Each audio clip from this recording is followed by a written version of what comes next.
What's up, everybody? Anthony Cosenza here with the Orange and Black Insider Bengals podcast coming at you live. Well, if you're joining us on Wednesday night, it's live. If you're joining us on your favorite platform afterward, not live, but that's okay. That's okay. Happy to be with all of you, joined by my colleague, John Sheeran. John, what's up, man? How you dealing with what we saw Sunday? That was weird, to put it bluntly. You know what? The weekend was already made, my man. Because an hour before kickoff, see Randall's new attire back there. That's right. My other cat team's got me. We're good. Yeah. They came through for you big time, and I was pulling for those Bearcats over the weekend. Kind of got a little tenuous for them in their last game of the season. There was tight for a little bit, but then they ended up pulling away against it was Houston, right? So played. They had to make well. it interesting. Yeah. Why not? But leave no doubt, Bearcats, and congratulations to you and the city of Cincinnati. Pretty cool that they ended up making the playoff. They are the 4th seed, right? So they now they go up against Alabama. So that's like I was surprised when I read that that's like the biggest mismatch in terms of like a point spread in the entire bowl season, but it is. I think it's like 14 points. It's all right. I think Nick Saban coined it as rat poison, which is what happened when Alabama was underdogs against Georgia. So we'll see. Playing with house money right now, right? I mean, you're kind of I mean, let's be honest, we are. Yeah, I mean, hell yeah, take it. I'll be rooting for him for sure. But that was at least the positive thing in terms of Cincinnati football this weekend. The Bengals, I just a massive momentum swing type of game. We're going to get into that. We're going to break it down. We've got some stats of the week to give to all of you.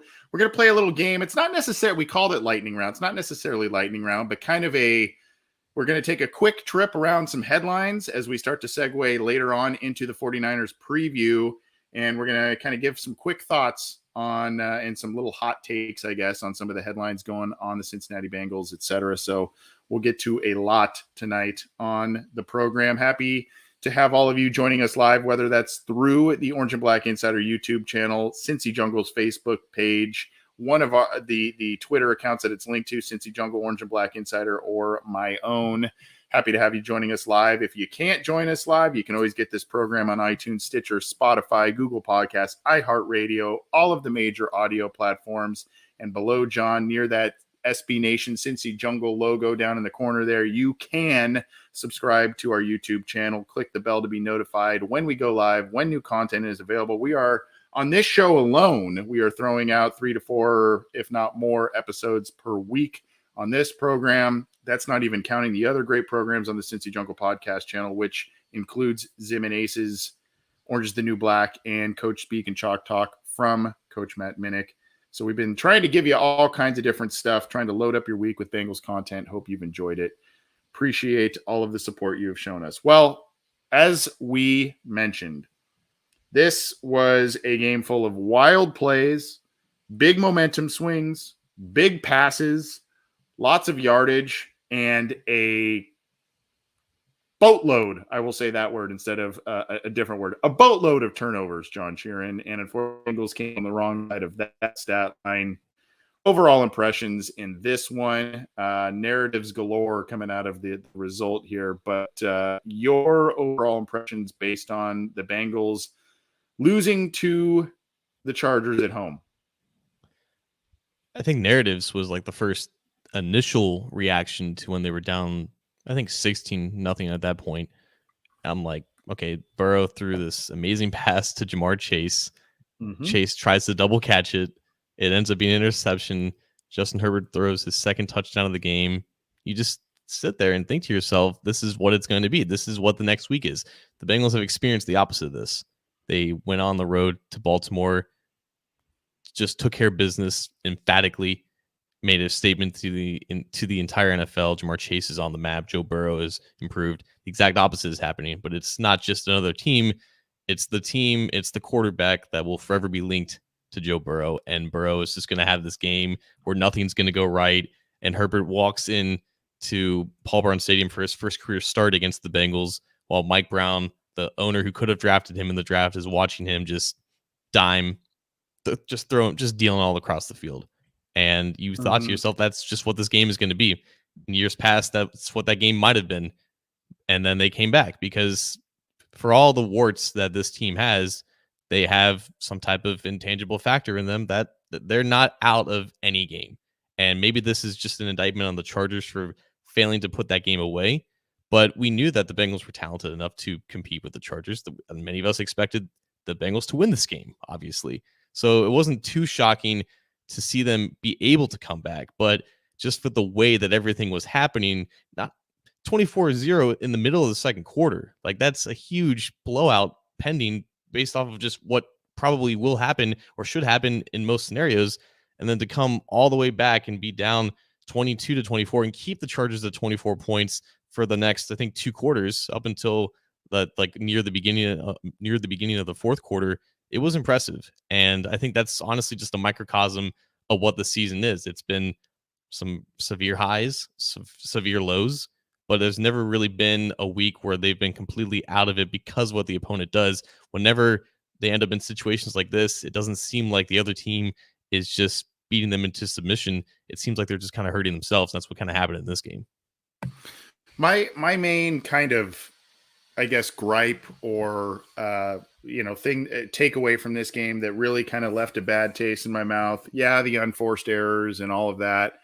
But we had talked about how we felt they used that bye week as a catalyst to really right some of these hiccup games, these errors that they commit on their own, and the other team doesn't make a play. They give a play away type of thing. You kind of felt like, based on what we had seen against the Raiders, against the Steelers, the Bengals corrected a lot of those issues and were playing relatively low mistake football, much cleaner on defense and all kinds of stuff. And here they come out at home against a quality opponent, but against a team that definitely has its own vulnerabilities. And you look at some of these plays. You mentioned a couple of them. The Chase play that was just inexplicable. That sequence of events, not only his bobble, but his almost like spiral of the ball upward, and the defensive back making a one-handed grab on the interception as he was trying to chase down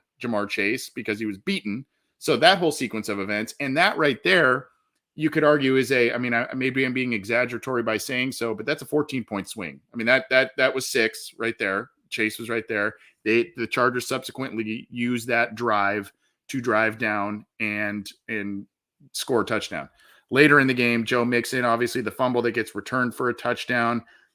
I have a hard time placing a lot of blame on Joe Mixon because he hardly ever loses a fumble. Oddly enough, it was his first lost fumble since the first week of last year against the Chargers. So, I mean, it's been a long time since he has lost a fumble, but you got to take better care of the football in that situation.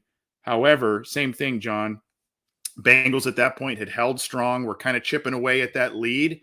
Then the fumble return for a touchdown. You could argue maybe they get a field goal out of that drive. That's a 10 to 14 point swing right there. A lot of those moments in the game where it's just massive momentum swings that I felt were just absolute gut punches to the team.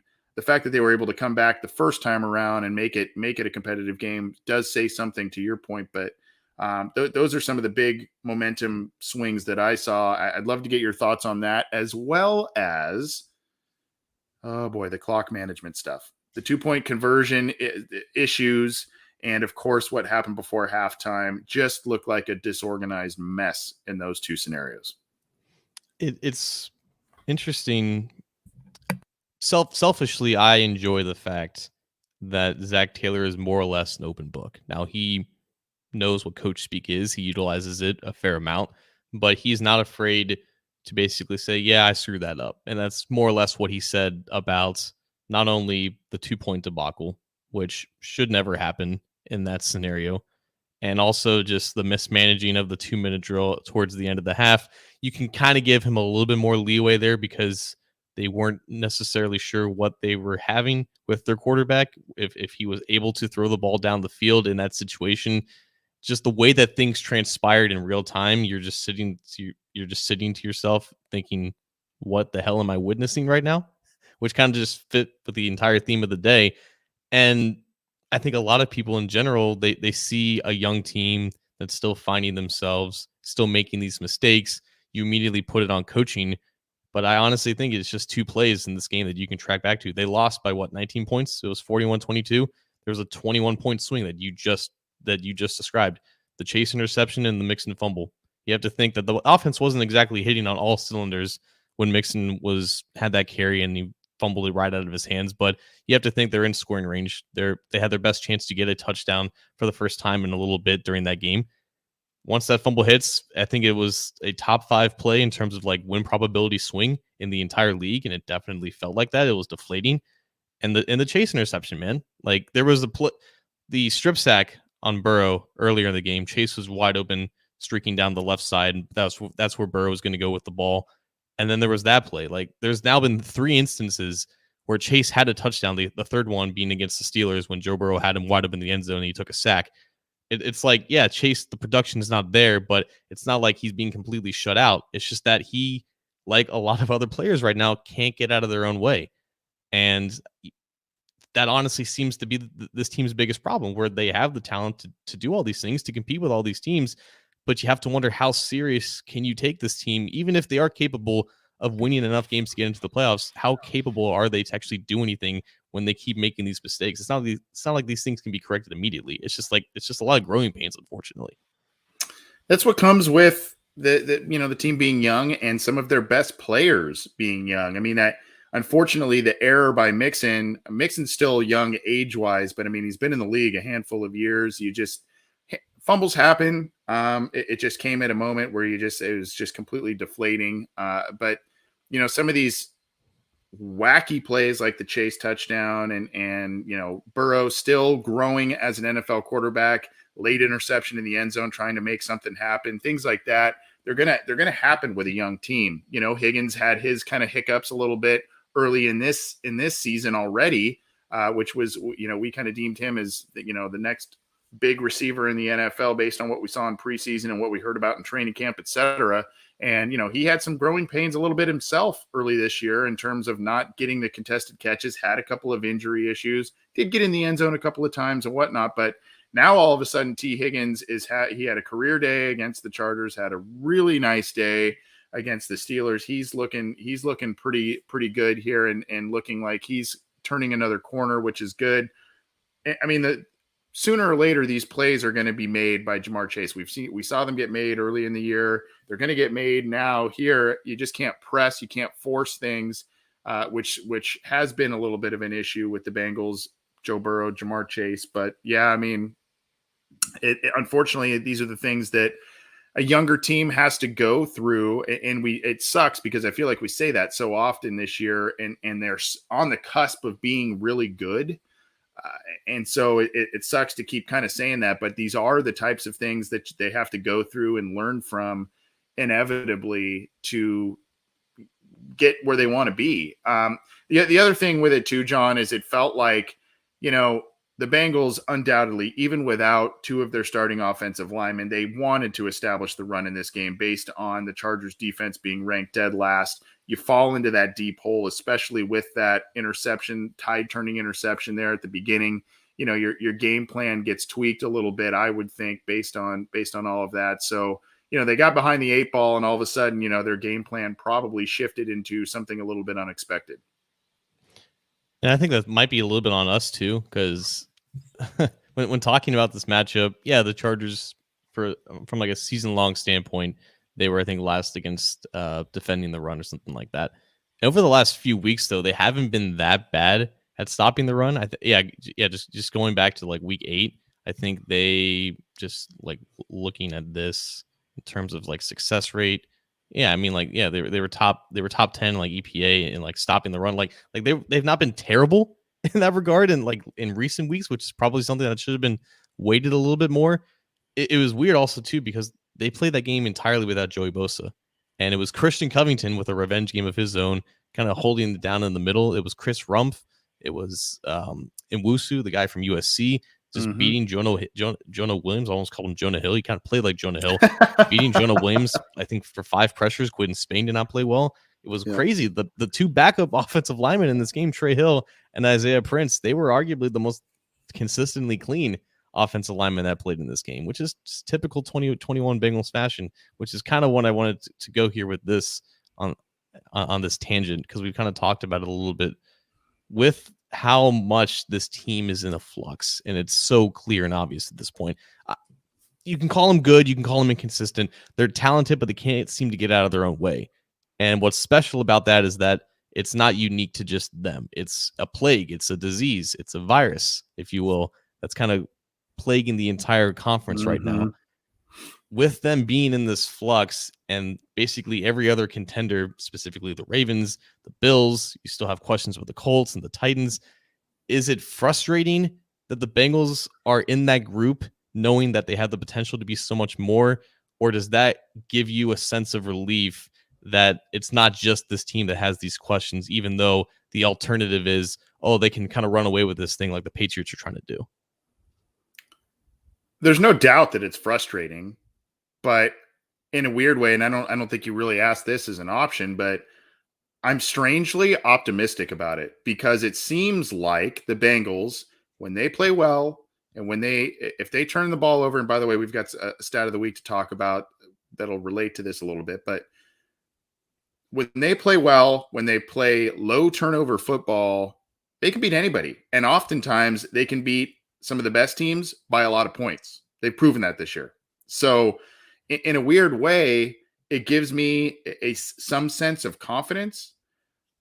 In another way, it makes me feel kind of dumb, because just last week I was touting the fact that they were playing their best football at the right time and beating all these great teams at the right time and proving things. And here they go, play just sloppy football at home against a team that normally doesn't travel very well from the West Coast. And you kind of felt like this was one, if you were going to beat this team, a lot of things were in your corner here. Now, the Bengals, unfortunately, aside from committing errors and whatnot, we know, John, they got really bruised up in this game, health-wise. So that gives me a little bit of pause in terms of future viability here going forward. But again, I mean, I look at the teams in the AFC. You mentioned New England. Mac Jones, 3 pass attempts Monday night. 3. And they beat a Bills team in Buffalo. I know the weather was absolutely horrid, but does that make you sit here and go, well, those are 2 unbeatable teams? No. Those are 2 teams right in the thick of the AFC playoff race. Tennessee is bruised up with some of their best players out of the lineup.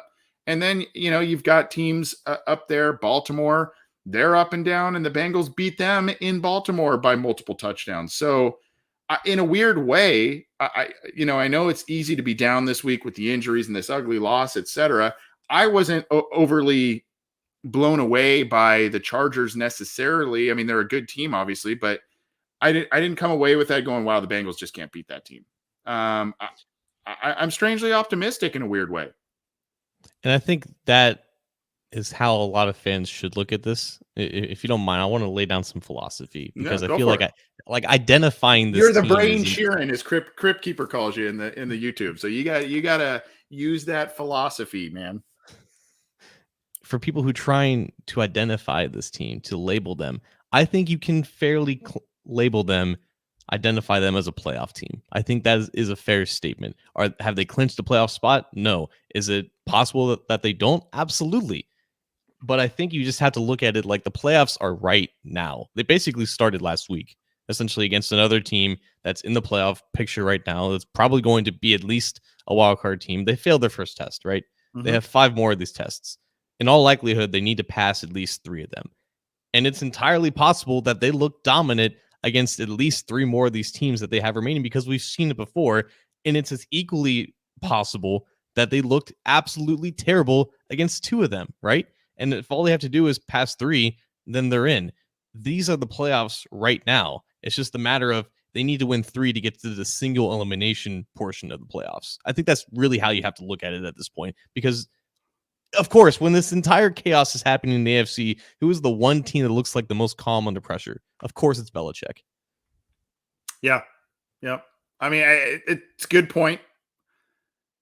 I think where my head is at right now, is just get in, because it feels like from week to week, from opponent to opponent. I know the Patriots are on a win streak, but from week to week, I mean, I watched the Chiefs. Gosh, what was that? Last Sunday night. They were playing. They were dropping footballs. I mean, it was against the Broncos, and it was a game where you go, are the Chiefs the same team? I don't even know. And that was in Kansas City. So I mean, I looked at some of these teams, and my point is just get there. If they can get there, I feel like based on their talent and what they have shown in their wins, and based on what the rest of the AFC and their own division looks like, if they get there, it's kind of a coin flip as to what can happen. It's not like they're going to go in there and I just don't feel like there's this big buzzsaw team where it's like, oh, well, AFC, they're just, it's going to be X team. I feel like it's pretty open. Oh my God. Like, you're not in the position now where you were 10 years ago, where you're like, okay, they need probably at least to be like a division winner, or when they were 13 and 3. Yeah. Yeah. Or like you need to buy in order for this team to actually do something. Right. At this point, like, you're not in that, like, obviously you want those luxuries. You want to have home field advantage. You want to win the division. Those should never not be goals, but you're not looking at them as like necessities in order for this team wearing these colors and this jersey to do anything. Once you're there, I think anything can happen with this team. Yeah. Kind of going off of that, and the one other element that is concerning to my confidence is kind of with this picture we've been painting up here during our chat about this game. That is the play where Joe Burrow dislocated his pinky. I don't know if it was on the hit itself or diving for the football or what have you, but that is the play, I believe, wherein he dislocated the pinky on his throwing hand. The pictures that we saw, that thing was blowing up like a golf ball on his finger. It did not look pretty. Obviously, this is going to be something that's going to be affecting him going forward, at least for the very near future. He's claiming he's going to play. It seems like that's going to be the case. He actually did make some nice throws. That ball to Chase that Chase bobbled and threw an interception, that came the possession after he supposedly dislocated his pinky. So I guess the question, kind of to wrap this up, and as we get into stats of the week and other items, John, your concern level for this injury based on what Burrow did supposedly throughout the game after suffering the injury, obviously playing in the elements and playing against, high quality teams, week after week after week here coming up. So obviously neither of us are athletes. Clearly we don't know how to play through injuries and whatnot. We don't know what that's like. We do know that there's the adrenaline factor, I guess, and maybe that boosted his performance a little bit. I think I wasn't that concerned because it was the drive right before halftime, which is when he was like throwing on the sidelines or something like that, and it looked like he was grimacing in pain. And you're like, okay, this probably isn't good. He may not go back in the game at all at this point. And then he went back in, and it didn't look very natural. It looked like very forced. Then he came out of halftime, and I never really noticed it. And maybe other people did, but I never really noticed it was giving him any trouble. Like, he was still getting the ball at the right places at the right time. He even overshot T. Higgins on a deep route in the end zone. Like, I don't think it was necessarily affecting how far he could throw the ball down the field or how quickly the throw motion was. And I don't know if that was just him playing through adrenaline, but I do believe when he says that Sunday was probably the worst it was going to be and feel, and naturally it's just going to heal on its own. He's not going to have any surgical procedure about this.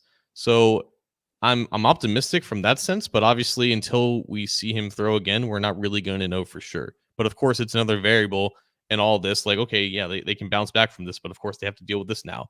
And unfortunately, until we actually see it, it's just kind of an unknown. But based off what we saw towards the end of the game on Sunday, it didn't look like it was affecting him as much as it initially looked like when he was on the sidelines. Right. When I don't hear surgery, when I don't hear ligament, tendon, anything like that, I don't get too concerned. He doesn't seem too concerned, although he's always been the guy that's been like, hey, we're going to be level-headed about everything. I guess if I really saw, I mean, there were a couple throws where maybe it wasn't the tightest spiral or what have you, but there were some opposite hash throws and whatnot that he made that to the sideline and whatnot that were actually pretty solid. Now they were a bit more timing based instead of, absolute frozen ropes, but I mean, he was making throws. And so that's why it doesn't overly concern me at this point. And what you said about how Burrow stated that, last week was probably the worst it was going to feel. That's probably accurate. I'm not a medical professional, obviously, but I mean, I would assume that's probably accurate. And as of today, Wednesday, they gave him the day off on practice. So they're letting him rest that thing and let it heal up. I guess the question just kind of became more pertinent because obviously a handful of years ago, last time the Bengals had a playoff run, their starting quarterback had a throwing hand injury, and Andy Dalton, it was his thumb, I think. And that one was far more severe than this one, it would appear. And then, of course, as early as this season, earlier in the season, you had the Russell Wilson situation where he had to have surgery. His was obviously much more damaged, but Seahawks haven't recovered from that both during and after his absence from the lineup. So I think it's just overall a pertinent question. Yeah, there's no AJ McCarron to save this team this time. No, there is not. And I just remember, only 1 month and a half ago, we were having conversations like, is Geno Smith better than Russell Wilson this season? And then they're 3-8. So, and then they beat the team that the Bengals are about to play next. So, yep, I don't know. Yeah, the NFC is kind of the same deal, man. I mean, it's we talked about how wild. I mean, they're always a mess, right? It's usually the AFC that has the powerhouses that are consistent, but now it's like the AFC has the NFC disease. Yeah, the NFC East and anyway, we're going to get to a stat of the week. And of course, just a quick reminder, in case you are new here, you can join us live for this show on Wednesday nights. We might have a little bit of a schedule change next week because we've got a special interview. We will keep you apprised of that, and we'll tell you more about that at the end of the show. But we've got a special interview supposedly or scheduled, I guess, at this point in time. So we'll let you know about that. But in case you're new here, you can join us live every Wednesday night, Fridays, every other Friday, maybe sometimes a little bit more frequent than that. We do listener questions live. We have a fantasy football show. And of course, we do Happening Headlines, a post-game show, all kinds of different things here on the Orange and Black Insider. So join us live if you can. If you cannot, you got to subscribe to our YouTube channel. That icon is below John, and that Cincy Jungle icon down there at the bottom corner of your video screen. Click that. And of course, the bell to be notified for when we go live and when new content is posted on our YouTube channel. And of course, if you are an audiophile, you can subscribe to the Cincy Jungle podcast channel where you get this show, Orange is the New Black, and Coach Speak / Chalk Talk from Coach Matt Minnick. Subscribe there and leave us a review if you can. That would be great. Before we get to our stat of the week, John, you know what time it is right now, right? I mean, Blackthorn said it in the live chat. Do you know what time it is? Oh, Blackthorn had to say it before you got back to GTA, but it is symbol time, man. GTA takes precedence for sure. It is symbol time. SIMBULL.com/OBI is the website. Symbol is where you can go play kind of a sports-based stock market type of platform with them. And they've got a great incentive for our listeners to go sign up and have some fun, make some money there. But it is where you can buy teams like their stocks, whether it's the Cincinnati Bengals, whether it's another football team, whether it is another sport. Symbol's got you covered. Short-term investment, long-term payout, whatever your strategy is, they've got you covered. And John, they have quite the incentive for our listeners. Absolutely, man. There are many ways to enjoy, to make money, to profit off of Symbol, but there's one strategy that everyone who listens to the Orange and Black Insider Bengals podcast needs to use, and that is when you go to symbol.com or symbol.app/OBI and use the promo code OBI when you sign up for your first deposit, you get, and I'm not kidding you, Symbol gives you $500 of that initial first deposit, up to $500 of your initial first deposit, completely risk-free for the first 90 days. That means you can put up to $500 into the Symbol market for any NFL, NBA, MLB, NHL, college football, Power 5 team.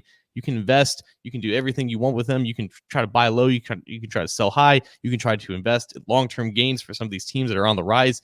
And if in the first 90 days, for whatever reason, you are not satisfied, you're not having fun, you're losing money fast, Symbol's just not for you, you get to take that money out and get up to $500 back, risk-free, guarantee. It's really that easy. Symbol's a lot of fun. It's really easy to use. I'm just looking at the top movers right now on the homepage of Symbol.com. A lot of people clown the Bearcats for having Indiana as one of their Power 5 teams that they played. Well, Sim Indiana FB, that stock, it's the highest moving stock right now. It's up 19.5% on the top moving market for college football. So that's kind of how this works, right? You got team stocks. You're buying low, you're selling high, you're trying to make money up to $500 for the first deposit. I've never read a script for this thing. That's why these things kind of sound off the wall like this, but I'm so excited to talk about Symbol. Get in on this action up to $500 risk free first 90 days. Symbol.app/OBI. John Sheeran is excited, ladies and gentlemen. And by the way, yeah, you kind of threw out some hot words there, kind of akin to the Bitcoin crypto world. It seems like. So if you're into that kind of stuff, if you're into the stock market, if you play fantasy football, if you do any of that kind of stuff, you got to check out Symbol, SIMBULL.com/OBI. We did get a super chat from Josh Banks. Thank you. We will get to that in a little bit because I feel like that fits into our next segment a bit. So if you are on our YouTube channel and you maybe got a question or two, we usually save listener questions for that specific episode, but we've got a cool little mini game we're going to play in just a second here as we kick off coverage with the 49ers game. So Josh, thank you for the super chat. We will be sure to get to that in just a second because I do think that is a very interesting question you asked. However, John, as we usually like to do, we have a stat of the week to give you, and it's not the prettiest one, but we'll share it with the folks nevertheless.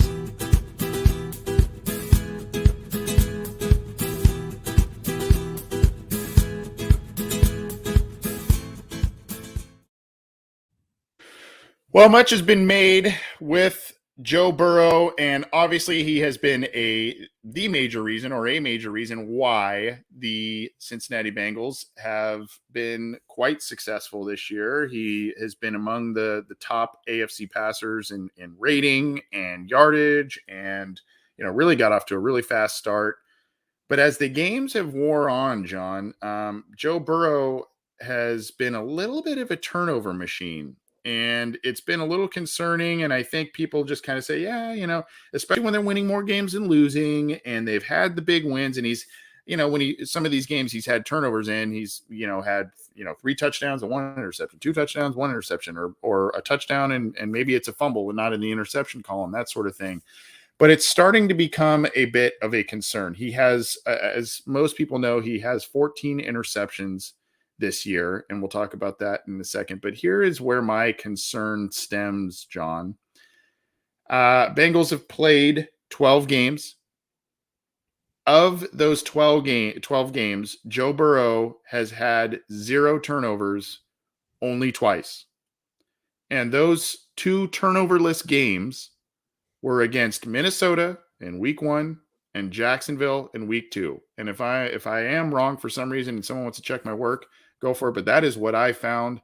Jacksonville and Minnesota were the lone 2 turnoverless games by Joe Burrow. That means that since the end of September, since that point against Jacksonville, that is the last time Joe Burrow has had a game wherein he has not committed a turnover, interception, fumble, etc.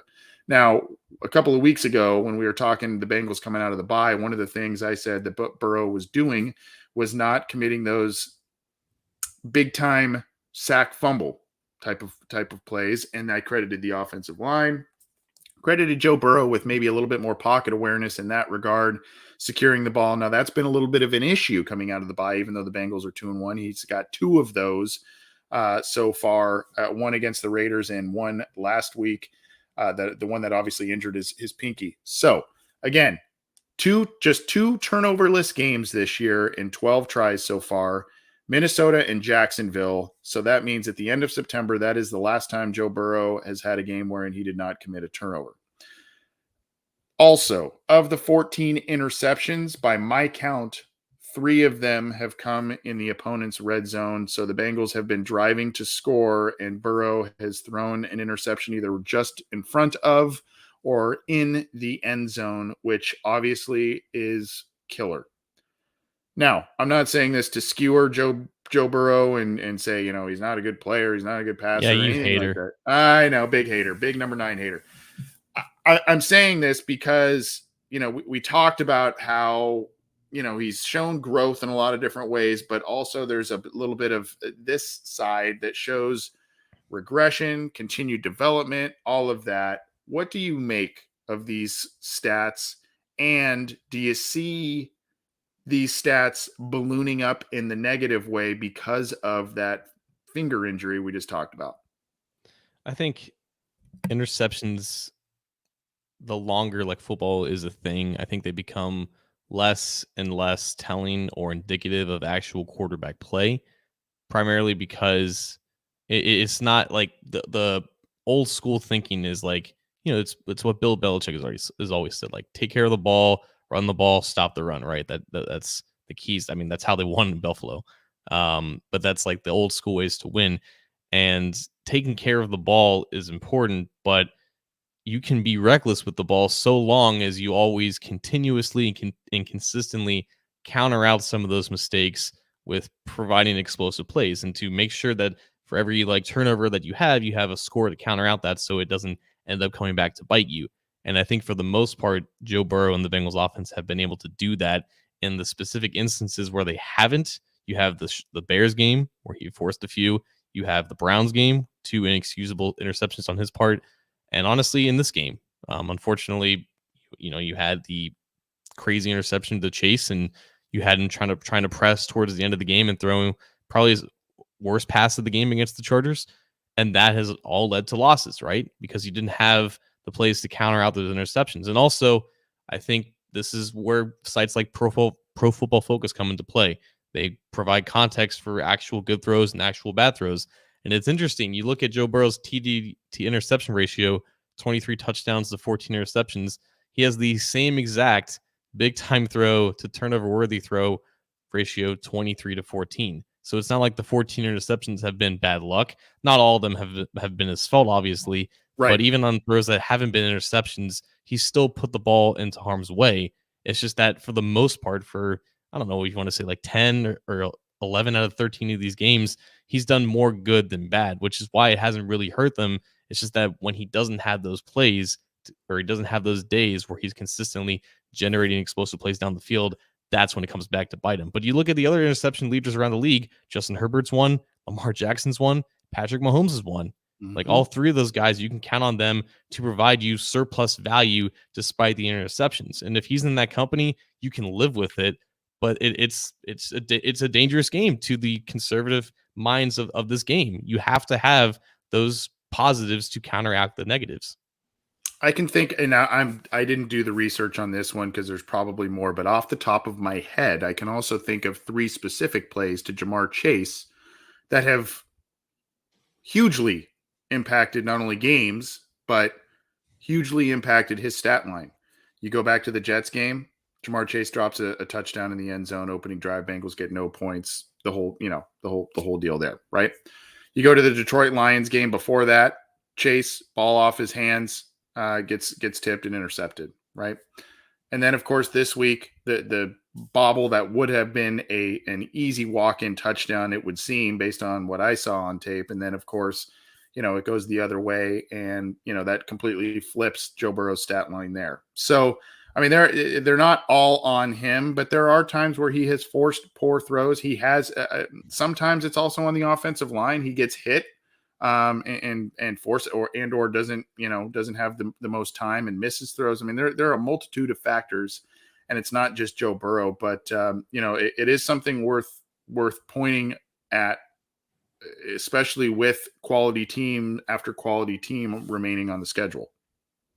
And I wanted to just touch on this real quick because we kind of talked about it a little bit earlier, but I think there's a reason why we should have been hyping up Jamar Chase for as much as we did after those first 7 games, because in an instant things could go sideways, things could go bad, things could regress back to probably where they're supposed to be. At this point now, Jamar Chase is still under 1,000 yards, but he's only played like 12, 13 games. You're thinking that's still a great pace, but it's nowhere near what the pace was that he was on through the first 7 weeks. And you have to think everything kind of went right in those first 7 games for Jamar Chase, who had an unfortunate preseason and an unfortunate end to the offseason when everything was going against him. And then everything was going right. And now everything that could be going wrong for him is going wrong for him now. It's not just like these drops and interceptions are happening. They're happening at critical moments, and they're losing a lot of points in the process. So it's good that we celebrated and we commended Jamar for that early success, because the exact opposite is happening now, and you can't take those weeks and those stretches for granted. Well, again, if the Bengals are going to, make a push to get into the playoffs, et cetera, these plays that have been going against him, and whether you want to credit or discredit growth, development, whatever, they need to start changing in order for the Bengals to get in the win column and get into the playoffs, because they can't keep having these unforced errors, unfortunately, if they're going to beat some of these better teams coming up here. So that was our stat of the week, just stats, I guess, as it concerns Joe Burrow. So hopefully you kind of found that a little interesting, maybe concerning. I don't know. Maybe not, just something to digest. The Bengals are going to host the 49ers on Sunday at Paul Brown Stadium. Before they do, John, there are a couple of kind of pressing headlines that we want to quickly talk about as a kind of a lead off into the game against the San Francisco 49ers here. So I guess the big news now is that Trey Waynes has been reactivated off of IR, and they've got kind of this in limbo window where he can kind of work out, and if he shows that he's good to go, they can put him on the active roster. Doesn't count against the roster currently where he's at. Same with Deontay Smith. Similar thing happened with him. So let's start with, and maybe we can go back and forth or what have you on these, but what do you think about Waynes? I mean, when are we seeing him? Kind of to piggyback off that, I think our buddy Orangero said something to the effect of, is he also, if and when he does go in, does he just immediately replace Apple and Apple moves down the pecking order, or do they ease him in and Apple's still the starter? What quickly? What do you think? Well, that's the I say quickly, and there's like 4 questions there, but I mean that's the debate, right? That's the problem that you're dealing with. How do you take Apple off the field just to put Trey Waynes in there because he's making a lot of money? Well, they may have to do both. They may have to keep Apple on the field and then play Trey Waynes because Chidobe Awuzie may not be able to play. He's dealing with a foot injury right now. He did not practice Wednesday. I know we're going to get to the injury report in a second, but if Waynes is practicing right now and they feel like he's good enough to play this weekend, he may have to play because their best cornerback may not be able to. I would assume, my take on it is, I would assume they actually, as popular or unpopular as it may be, they would ease Waynes in. If we're talking, a game or 2 games or something like that he had missed, I think he would just hop right back in there. But I think just the amount of time, and not just it's not like he played the first 5 or 6 games or whatever and then went out. Like he played 2 games and then went out, and didn't start the season, injured. So I think right now Apple would still be your starter. I don't know what that role would look like for Waynes, but I think down the stretch here, that is a guy they would supplant Apple with to start. But I do agree that obviously if Awuzie isn't playing this week and Waynes is a guy that looks like he's healthy, he would be ready to go. You got one for me? You want to go next, or you want me to just keep peppering you, dude? Nah, man, I'll get you on the rebound here. So on the opposite side of the ball, you have another guy who's returning to practice this week. He's still technically on IR, but he's obviously healthy enough to be practicing right now. Deontay Smith. The thing with him is that he almost tore his meniscus, I guess, back in October. But he's able to play now, and there was a lot of hype with him in the preseason and potentially getting a chance to play for Jackson Carman back in like week 6. And then he ended up not being able to play and unhealthy. And ever since then, it's been Hakeem Adeniji job. And he's now had, I think, 3 or 4 starts under his belt. His probably worst one was the one we just watched against the Chargers, which was kind of surprising considering that the Chargers don't really have that many good defensive tackles. But even after this so not very good performance from Adeniji, if Deontay Smith is able to play in this game, do we see that, Adeniji get pulled, or do we think that he's earned enough benefit of the doubt to keep that starting job at least for 1 week longer? I think it would be 1 week longer. I think that Deontay's, but I say that meaning I believe wholeheartedly that this staff will not hesitate if there are struggles at all to get Deontay Smith in there and give him looks, give him reps, maybe even start a game. I think they've shown that. What was it? Would it be their third starting guard, fourth starting guard at that point? If they at right guard, if they bring in Smith, so I mean they have shown, and not because of injury necessarily. It's been because of ineffectiveness, etc. So I mean they've shown a penchant to be able to be like, we're going to find a guy that works here. And now Adeniji looked pretty good. Since he started after the bye, kind of a little bit up and down this last week, but still, he hasn't necessarily taken himself out of the lineup per se, but I think they really like Deontay Smith. I really think they like what they saw in him at guard in preseason. And I think that, unless there's a major hiccup, that he's a guy that, he'll get a shot, I think. Yeah, I just don't think it's going to come this week, and it may not even come at all this season, to be honest with you. And I think I don't think it's smart to always be pulling your linemen when they have a bad game. You want to have some sense of stability and consistency, and they were getting that leading up to this week. It's just that they had their center and right tackle get hurt. So I think Adeniji is just doing enough right now to honestly just start for the remainder of the season. Like the positives are severely outweighing the negatives right now. I agree with you. You think the Bengals sign a free agent linebacker with Logan Wilson's injury? Kind of some conflicting reports. Not an IR injury, but seemingly a guy that is now, going to miss at least this week, probably a couple games in total. A couple of interesting names have recently hit the free agent market. Jalen Smith, who people either love or loathe based on what he has shown on tape. And then, of course, Zach Cunningham, interesting guy, was released by the Houston Texans today. I don't know if any of those guys fit the bill of what Logan Wilson will do, but I mean, do you see the Bengals making a move? Because now you've got ADG on IR. You got Logan Wilson that's probably going to be out for a short period of time. Marcus Bailey got dinged up last week. Jermaine Pratt's playing very, very well, but a lot of injuries in linebacker. Yeah, and quick shout out to our buddy Zim, our partner, our friend, who was really early on Wilson's injury being more severe than it was being led on. And sure enough, ESPN's Jeremy Fowler reported that it's probably going to take him out for several weeks. So it's not an IR injury just yet, but it kind of feels like it's leaning that way. And if they're going to activate one of Trey Waynes or Deontay Smith onto the roster, it kind of feels like Logan Wilson is going to be that guy out. But I don't think they signed a free agent linebacker at this point. They have two guys on the practice squad, Keandre Jones and Austin Kalitre, who they traded for last season. They didn't really find a spot for him for the entire season, but they have him back now on the practice squad. If they need a fifth guy for this game, I think they elevate one of those guys instead. Quickly, just because I saw this one, is T. Higgins wide receiver one? That goes with one of the questions we had kind of queued up. Chase having still some consistency issues. I wouldn't call them struggles, just some consistency issues, and Higgins emerging here these last couple of weeks. Do you see that trend continuing, or do you see more breakout games for Chase coming down the pike here?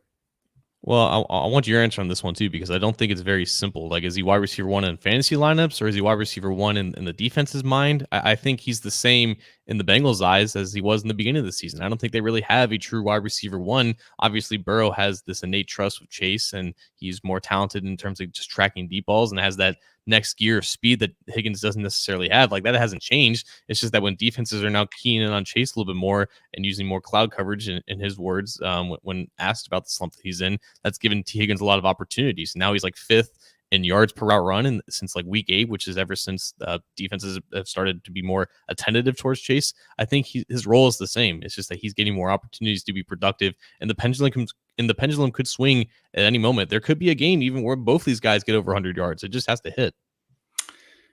So, I'm of the feeling that right now is the operative phrase in that question, because I think right now you got to go with a guy who's a little more consistent. And earlier in the season, T. Higgins was not consistent, and Jamar Chase was as a threat and a dynamic player, and that's what was getting the Bengals wins. Right now, T. Higgins is more consistent. So I would say right now, maybe you trust him a little bit more in some of these situations because of what he has shown the past couple of weeks. And Chase has had a couple of struggles, but again, it depends on the game plan, what the defense gives you, etc. John, with your permission, I only let you ask one. I'm sorry, but I think we'll get to this one because we're running out of time a little bit here. J3 Jigsaw 13 LV. This is actually we were going to get to that one in a little bit. I meant to get to this one here, Josh Banks. So we'll get to that one in just a second. Should Jesse, meaning Bates, have taken the Bengals offer because he has not been that good? Probably have an average contract after this year. I obviously we saw Jesse Bates, get kind of beaten on it was to Guyton, that kind of jump ball situation there where he was there. I mean, he had a little bit of ground to cover, but he was there and just kind of got out wrestled for the ball a little bit there, which was concerning. Oh man, I'm gonna die on this hill, I guess. Jesse Bates had no idea that ball was coming to him because who expects that ball? Who expects that throw to be made like 60 air yards from the opposite side of the field? Right.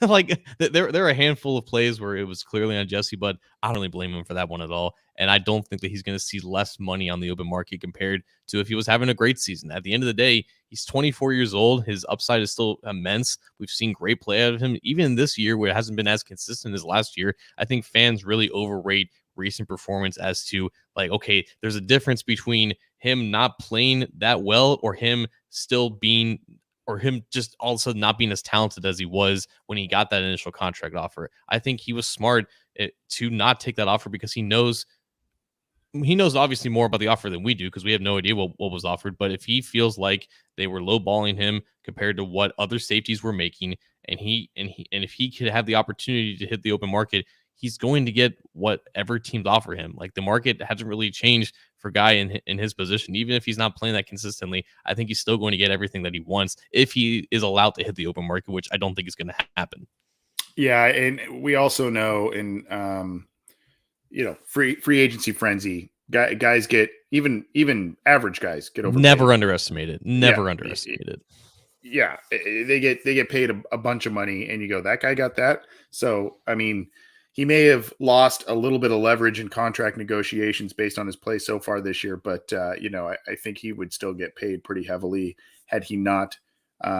If he does not sign with the Cincinnati Bengals, and I still think probably the franchise tag is in play there for maybe something works out where Jesse's a little bit more open with things based on the performance this year, but I don't see that happening. I think probably the franchise tag is the most likely. We're going to get to Jigsaw's super chat question in just a second, but let's talk about the 49ers and how the Bengals match up with them. John, you mentioned the injury report, and I think I called it lightning round, but we didn't really make it lightning round, but that's okay. That's okay.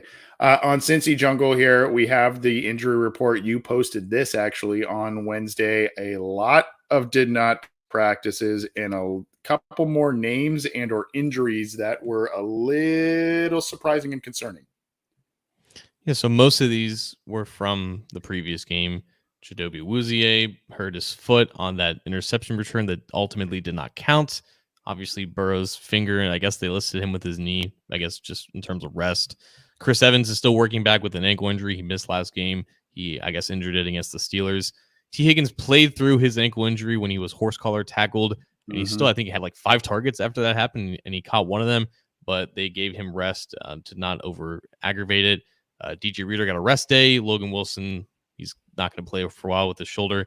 And then you have Tyler Shelvin and Joe Mixon dealing with illnesses. Now, I may be wrong on this, but I think Jay Morrison of The Athletic said that Shelvin's illness is confirmed to not be COVID related. They couldn't necessarily confirm that with Mixon, so that is something to monitor because, unfortunately, this is the second week in a row where an opposing player that the Bengals faced tested positive for COVID. Now it's up to 3 Chargers who I think are on the COVID reserve list, so that's something to monitor. Yeah, I believe the initial one, the big one, was Keenan Allen, right? Didn't he have it? So yeah, not good news there. And then you got the limited, and of course, look at the linebackers, already a thin group there. And then we've got the 49ers who they've got a lot that did not practice, although the younger Bosa brother was a non-injury, just kind of a rest day there, but a lot of different things going on there in terms of did not participate. Oh man, did you see like the beginning of the Niners Seahawks game? I heard, well, sort of. I had it on, and then I was kind of like, oh, I was kind of doing some different work and different things, and I was, when I heard the announcers kind of exclaim, I would kind of look up. I guess there was a wild special teams play, a fake punt or something to start the game, or something like It that. was the opening kickoff, and the running back Trenton Cannon, like it looked like he almost got decapitated. Like Oh on yeah, the yeah, on the yeah, opening kickoff yeah, on special teams, they yeah, brought out an ambulance on the field. He yeah. was hospitalized. He's since been discharged, so I think all signs are pointing to positive. But they list him in the concussion protocol. I think he's a little bit more than a concussion, unfortunately, though. But there's some other injuries here. Elijah Mitchell also suffered a concussion against the Seahawks. He did not practice.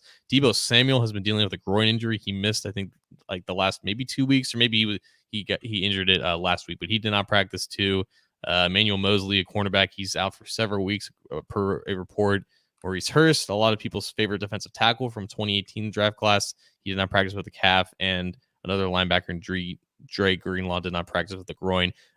Unfortunately for the Bengals, though, star linebacker Fred Warner did return to practice. I think he was dealing with a hamstring injury that made him miss the Seahawks game, but he was a full participant, and he's a great defender that the Bengals have to keep an eye out for. Yeah, he's a really good player. Really good player. So we're kind of running up against it a little bit here in terms of length, but I think the narrative in this one, especially based on what we saw in 2019 when these two teams faced off, the style of run oriented offense and take care of the football type of situation on offense with Jimmy G and all of that, that may not play into the Bengals wheelhouse, particularly with Logan Wilson out and the Bengals dealing with some other injuries. I don't know. Is this just a matchup nightmare akin to how the Bengals have played the Browns and what they like to do against the Bengals in recent years? I mean, you can look back to that 2019 game. Obviously, the Bengals defense has evolved and Right. has gotten better with personnel since then. And you would think that would help them in this case. But then we saw a month ago against the Jets, former 49ers offensive coordinator Mike LaFleur is now coordinating the Jets offense. Very similar stuff, not as supreme of athletic ability and talent that they have, but they beat them in very similar ways that Luna Rumo's defense got shredded up against LaFleur's offense back in 2019. I say LaFleur's offense, it's Kyle Shanahan's offense, but LaFleur was helped coordinating the passing game. It's very similar stuff, very similar schemes and concepts. That offense for the 49ers hasn't changed, and they were struggling mightily in the first 7 or so weeks, enough to the point where you're thinking, when is Trey Lance going to come in?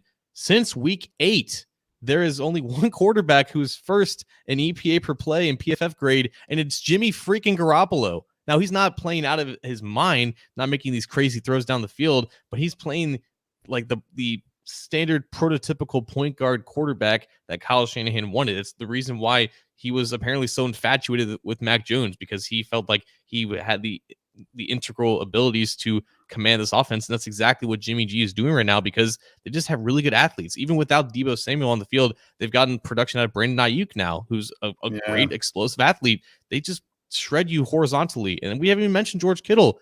Like the Bengals are going to play this game without their best coverage linebacker, a guy who primarily covers tight ends in these situations. And they have George Kittle, who had a great game last week. So the 49ers, I think on the surface with Jimmy G, they don't necessarily scare you. But then you start to realize that in recent weeks, they've been really, really efficient. And even with some injuries, they've been still producing. The other issue, kind of to that point, they're starting to play a little bit. I mean, last week, an exception, but they started off 2-0, and then the Niners lost, 4 straight. So then they went 2-4. Then they went, they won a couple. They won a big one against the Rams. So I mean, they're starting to play a little bit better. Last few games here, aside from the Seahawks, they had a nice 3-game win streak here: 31-10 over the Rams, 30-10 over Jacksonville, and 34-26 over the Vikings. And then they lost the heartbreaker in Seattle, 30-23. So 3-1 over the last couple of contests there. So they're playing a little bit better football. And, but it's another West Coast team traveling traveling east. The schedule makers did the Niners a little bit of a favor by bumping up the time of this game and making it a little later there for them in terms of adjusting to the time and all of that. But aside from just kind of, like you said, the X's and O's and personnel matchup situations, it's also just the team in general is just playing better football than they were in the middle part of this season, getting a little bit healthier, although, they've got some extensive people on the injury report, but still getting a little bit healthier and playing a little bit better right now. I don't think Bengals fans are going to buy into the whole West Coast team travels and plays at 1 p.m. because no team could have had a harder start than the Chargers playing at 1 p.m. on the East Coast. Yeah. But that game 2019 was also, I think, it was the second to last time they started at 4:30 in Paul Brown Stadium. The 49ers they're just playing good, and they've been just as up and down as the Bengals, just as up and down as 27 other NFL teams. you have to respect what they're doing, even if Jimmy G doesn't seem that intimidating of a quarterback. Not having Elijah Mitchell could impact them in somewhat. They've had a lot of injuries at running back, but then you look at their offensive line. There's no better run blocker, maybe the history of the entire NFL, than Trent Williams is playing right now. I think his run block rate is 99, legitimately. Alex Mack at 30-something years old, he's still playing well. They have this Mike Compton at right tackle. He's playing well in relief of Mike McGlinchey. They have good guards. They just have a really good scheme. And it's the same scheme that has given Bengals fits over the last couple of years. It's honestly, you look at these final 5 games, and that includes a game against the Browns and Chiefs. This might be the Bengals' worst matchup on paper. Yep. So we're going to get to predictions in a second. I teased this one earlier from J3 Jigsaw 13LV.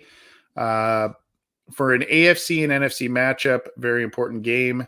Browns or Steelers are right on us with 1 game behind the Ravens, meaning that's where the Bengals are placed right now, not only in the overall playoff bracket, but in the AFC North.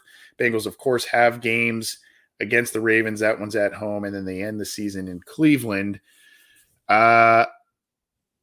So I guess the question is, do you buy into, and obviously all these games are important. You talked about this as kind of a playoff row here for the Bengals, but do you buy into, is this the one that the Bengals can afford to drop because it's a non-conference game, or kind of to what I was talking about earlier? Is this a deal where, hey, you got to win games and just get in this thing, and you can't talk about affording to lose games? But I guess my point is, if you look at the grand scheme of things, this would be the game you can afford to drop if you're the Bengals because it's a non-conference game. I wouldn't want them to do that, though. Yeah, I think you can rationally say that at the end of the day, if they can lose any of these games, this is the game to lose. It's just the optics with that are a little sketchy because they just got embarrassed at home last week. You went into this 3-game home stretch thinking, okay, 3 straight at home, 5 of the last 6 are at home. You're going to drop 2 out of the first 3. It's not great optics. And it's not like the 49ers are a juggernaut by any means. We're just talking about things that they do well, things that the Bengals don't do well. And I think if I've been sounding negative over the past 5 minutes, it's primarily because right now I think the Bengals defense is so important because you cannot trust their offense on a week-to-week basis to show up and play consistently. And when you're having to deal with that, when you don't have an offense that right now can be counted on to score 25 to 30 points a game, you have to rely on that defense to be stable and to keep giving your offense chances to remain in the game. And I think the Bengals defense is sort of been finding themselves of late, but you're now having a matchup where you're not entirely confident in your defense being stable. So if this comes down to the offense needs 30 points, I don't know if you can consistently count on that right now. What's your prediction, John? So we had a comment from 619 Bengals fan Garcia. He said, quote, "I don't know, man. It's not looking good for the Bengals right now. Joey B has an injury on his throwing hand. Injuries on defense keep piling up. Niners now are favored by 1.5. Everything that I just said in the past 5 to 6 minutes about how not so great of a matchup this is for the Bengals. And that's exactly why I think the Bengals are going to win, because I've seen this song and dance 3 or 4 times now. They seem to just have an innate ability to surprise you when they least expect it. In the games where you think that they can afford to drop or lose, they somehow find ways to make it competitive and find ways to come out on top. You can never count this team out with the composition of leaders and core players that they currently have, and with their ability to just turn it on in a moment's notice. And for whatever reason, despite everything that's going against them right now, I think they're in a position where they're going to kind of weaponize it. And it kind of sounds a little bit like the Browns and the classic Baker Mayfield cycle of, oh, you're hyping us up. Oh, we're going to fail. Then you're going to doubt us. And then we're going to bounce back. It kind of feels like they're kind of entering that cycle a little bit where they do their best when things are going against them. Their backs are up against the wall. They're playing a team they're not expected to win, or they match up not so favorably against, which is why I think the Bengals actually pulled this one out. I'm going to say they win like 28-20. The 49ers have a middle of the road run defense. Their pass defense, they are tied for sixth in touchdowns allowed, and they are fourth in terms of total passing yards allowed. So passing the football is not very easy against the 49ers. I would love to agree with you, John. Usually we are in agreement in these predictions. I didn't have a great feeling about last week, and I do not have a great feeling about this week because of those matchup nightmares that you talked about, because the Bengals are missing Logan Wilson in a game that will likely be a run-heavy attack by the 49ers, and the play action issues, the Bengals defense, even when they have played well. And I look back to the first Browns game this year, the play action, all of that tends to kill the Cincinnati Bengals. The Niners will use some motions and different things with it. It also depends on Debo, right? I mean, if Debo is going to play, that's a big factor. But they like to kind of mix things up, and they like to kind of trick you, and then they'll pound you with the run game. And I don't know about this matchup, and I don't know that the Bengals, if the defense lets up a lot of yards and points on the ground, I don't know that the offense, with their inconsistencies, will be able to carry it. I'll say 24-20 San Francisco, unfortunately. And I agree with every single thing that you just said, but I refuse. I'm going to be ahead of it this time. I'm not going to be caught off guard. I'm going to be ahead of when they shock us and turn in a great game when we least expected. I like it. Well, I like your optimism. I wish I shared it this week, but a loss like last week will do that to you. Let's drop the mic and get out of here. We went a little long, but we got to a lot of cool stuff tonight. What do you got, John? Yeah, just a couple shout outs to our friends and our colleagues for the Central Jungle Podcast Network. First of all, you guys see my hat, Burrow Babies. Burrow Babies? Check that out. Yeah, check that out at zimhude.com for all of his merch. Whole lot of orange. And also his co-host Ace Boogie. Go to newstripecity.com for his Three Amigos shirt line. And also Matt Minnick, I believe he has some merch as well. But more importantly for Matt, his infant son who was born in the fall a few months ago. He just recently had surgery. He's doing well, though. I think he tweeted that a few hours ago. So just keep little baby Minnick in your thoughts and prayers. He's doing well now, but it's his first Christmas coming up. So just think about the Minnicks and their family and their child. Yeah, I didn't know that. Yeah, definitely will be thinking about them, and I'll reach out to him. On the other stuff, I wish I was cool enough and had a graphic design background or something where I could come up with some line of I'll rely on you for the OBI clothing line there, John. I don't know if I can do that, but yeah, I will keep the Minix in my thoughts for sure. Just a couple of things we will have. I teased it a little earlier. We will have Charlie Goldsmith next week. That might, as of now, that's looking like a little earlier on Tuesday evening based on his schedule. We're either going to segment the interview with him and then maybe go live Wednesday, or maybe we'll just kind of package the whole show together on Tuesday night, depending on how everything goes. We'll let you know. But as of now, we are scheduled to speak with the Cincinnati Enquirer's Charlie Goldsmith, which is really cool. We have another opportunity. We're not going to tell you quite enough about it. We're working on the logistics of it, but pretty cool interview opportunity. We hope we can be able to bring that to you, and we will definitely let you know if and when that comes. But pretty just kind of came our way late today, and we're working on scheduling something, so we will let you know on that.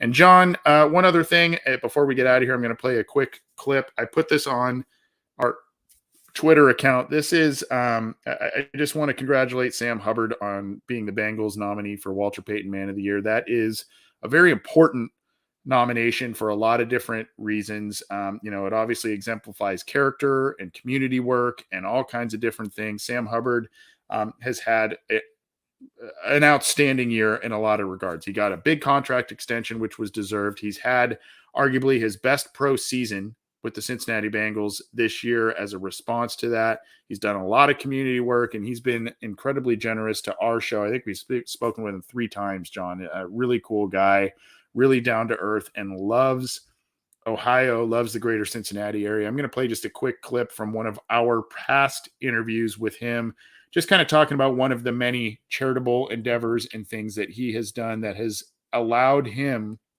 to become the Bengals 2021 Walter Payton Man of the Year award nominee. Good thing to talk about right now would be, how I'm partnering with Pepsi and the work that we did together to, support the Free Store Food Bank of Cincinnati. With COVID, I actually was sitting on my couch like the first week of shutdown and saw that on the news they were down to like 2 or 3 weeks left of supplies.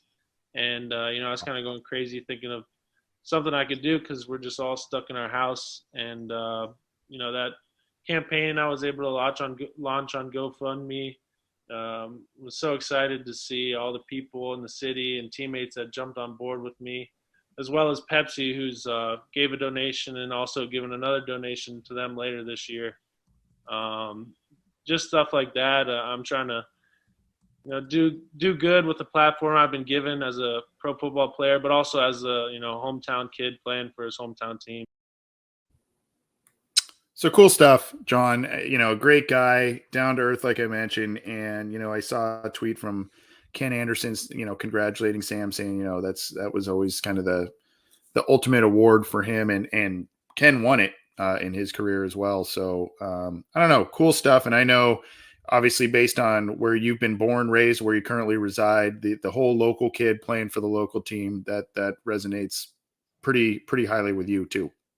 Absolutely, man. Like it's nice to kind of follow his story and to see how it's unfolded, and the fact that he cares about the community this much and continues to put himself out there and try to impact it in a positive way. Absolutely. So the Bengals are doing pretty good in terms of voting right now. They have a lot of Pro Bowl support, but definitely vote and retweet and anything you see in terms of Sam Hubbard with Walter Payton Man of the Year award, because he definitely deserves it. Yeah, definitely. Well, that's going to do it for our show. John, have a good week, bud. Thanks for everything. We went a little long as usual, but these episodes just, I don't know, they're a lot of fun, man. I have fun working with you and chatting Bengals stuff. You make me sound a lot smarter than I am, so I appreciate it, dude. Have a good week, and I hope you are right with your prediction and I am wrong this week. Dude, you're the California dude. Like, I'm sure you had to deal with some stuff from some Chargers fans. We're gonna get you one win against the California team. Man, the noise from the Chargers fans all of a sudden this week has been oh my gosh, it's been a little crazy. I don't know if you've caught any of that flack, but holy moly. It's a high horse, man. I think most fans have been on it. This is just their turn. Yeah, I guess. I don't know. Well, we'll see what happens. We'll be back to definitely break it down all for you on the post-game show. We'll bring you more stuff this week as well. John, thank you. Thank you, everybody who tuned in live. Thanks to those of you listening after the fact. And keep it to cincyjungle.com for all your news, opinions, analysis, updates, all kinds of stuff.